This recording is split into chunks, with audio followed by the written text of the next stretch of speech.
Well, I hadn't planned to read the Doctor Who poem. I just thought it's so funny that it could be definitively one of the best poems in the universe, hey? So the poem, a lot of this book is about music, and the poem's called Delia Derbyshire. In one of those places that isn't quite anywhere, the hard shoulder of the M62, retuning the radio, the sounds come through in querulous spikes as the voice of Delia Derbyshire syncopates the night. She did her work back in the 60s, a sassooned and mini-skirted goddess of geeks. Years later, she got credit due. She was with Oram and Granger in the radiophonic workshop, but Delia wrote the music to Doctor Who. Images of outer space inside the eyelids of your inner space evoke those long ago Saturday egg and chip tea times when Delia's multiphase sonic innovations homed us in to the tingling science fiction comfort zone. Fractal patterns breaking in a world where identity slips and time trips over. She was queen of synesthesia, if you can have synesthesia in black and white. And now we are stuck on this car in the Pennine Highway. If we could see through the fog to the other side of the motorway, we'd be watching our younger selves coming the other way. Is it interference between stations, or does the voice of Delia Derbyshire syncopate the night? And that was a real encounter on the M62, and we were stuck in the snow. So I'm going to sort of change the tone a bit by reading, might make people feel slightly queasy, this poem.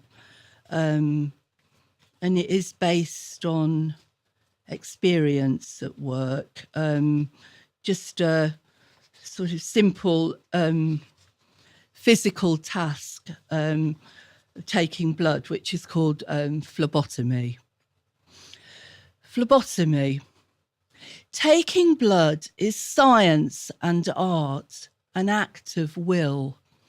Sometimes even robust veins disappear like worms chasing down into earth. Today, I am in control. I say, breathe out slow, and you don't feel the needles sliding in. Already, liquid jewels fill the tube, lacquered red, packing darkness. I loosen the tourniquet, press cotton wool, tilt the tube to prevent clotting. You pull down your sleeve, I take out my pen. We are both relieved, a bit skittish, united in surviving this small challenge. And I've got a poem about Bristol, which is sort of topical about something that I'm very angry about, but it just touches on that lightly, really. I wrote it a long time ago. It's called Regrets, and it's set in St Werburgh's, where I live.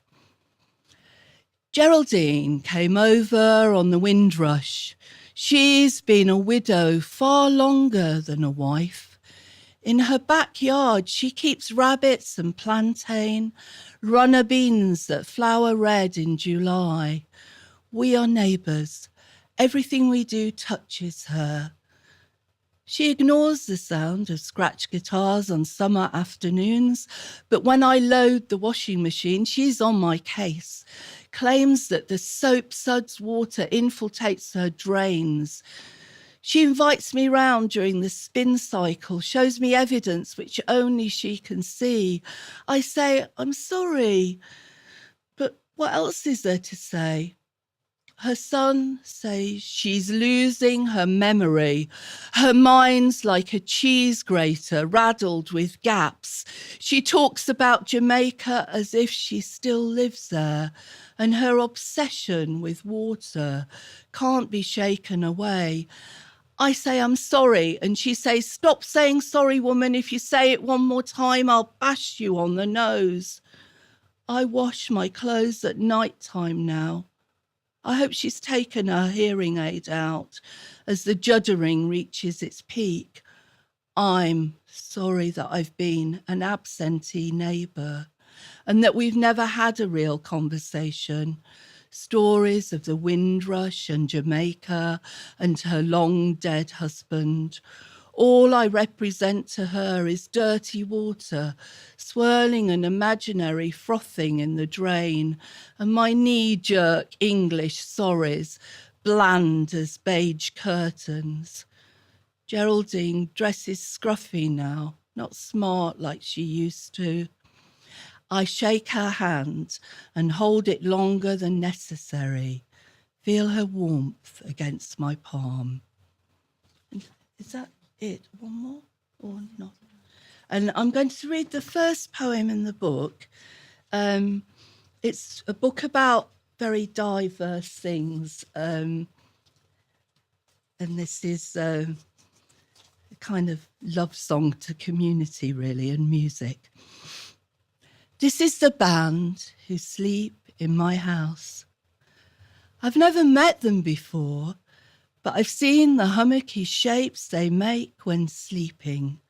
Their hair spread out over cushions in the early mornings when I trespass into my own sitting room with a shriek of sorry, which makes them stir, but they'll never remember. These are the kids who test the resilience of their livers with BYOB and teacupped whiskey, night after night upstairs in pubs and in community halls, pushing the envelope of indie with loud, ripping vocal cords and vintage shirts.